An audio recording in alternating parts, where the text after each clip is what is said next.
এই দায় কখনো পুরো বাংলাদেশ ছাত্র দলের উপরে নয়, বরং ব্যক্তি শাকিল যিনি ছাত্র দলের পোস্টেড তার উপর বক্তব্য। এবং সেদিনও বলেছি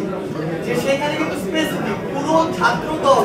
মানে একটা দল হিসেবে এটা করেছে, এটা কিন্তু আমি কথা বলিনি, বরং এটা বলা হয়েছে যে ছাত্র দলের একদম সেন্ট্রাল পোস্টেড আহমেদ শাকিল যিনি আছেন তিনি সেই জায়গায় ইচ্ছাকৃতভাবে এই বিব্রতকর এবং অস্বস্তিকর পরিস্থিতিটা তৈরি করেছে। এবং আপনারা যে ভিডিওটা দেখেছেন যে এখানে একটা হাতাহাতির ঘটনা হয়েছে কিন্তু আমি চলে আসার পর, তাহলে তাদের এরকম একটা এই ইন্টেনশন ছিল বিধায় তারা সেখানে তারা যে হাতাহাতি করেছে ওইখানে সবাই কিন্তু 4টা প্রাইভেট ইউনিভার্সিটি স্টুডেন্টরা ছিল এবং ওই ছাত্র দলের সেন্ট্রাল পোস্টে ব্যক্তি শাকিল তার সাথে যারা ছিল তারা কিন্তু প্রাইভেট ইউনিভার্সিটি স্টুডেন্টরা ছিল না, বেশিরভাগই স্থানীয় কিছু মানে যারা ওই যে সন্ত্রাসী এবং দুষ্কৃতিকারী ছেলেপেলে ছিল। এই দায় আমি কখনো আমার জায়গা থেকে পুরো ছাত্র দলকে দিয়ে না, কিন্তু তিনি যেহেতু ছাত্র দলের পোস্টে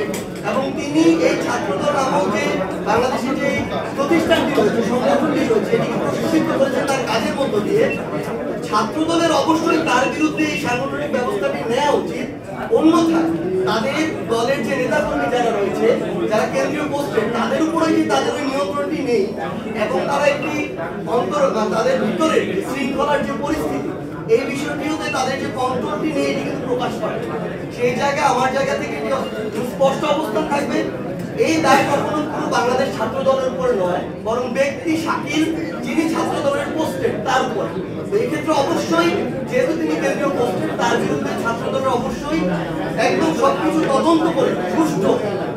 যেন বায়াসটা হয় তার বিরুদ্ধে সাংগঠনিক ব্যবস্থা নেওয়া উচিত।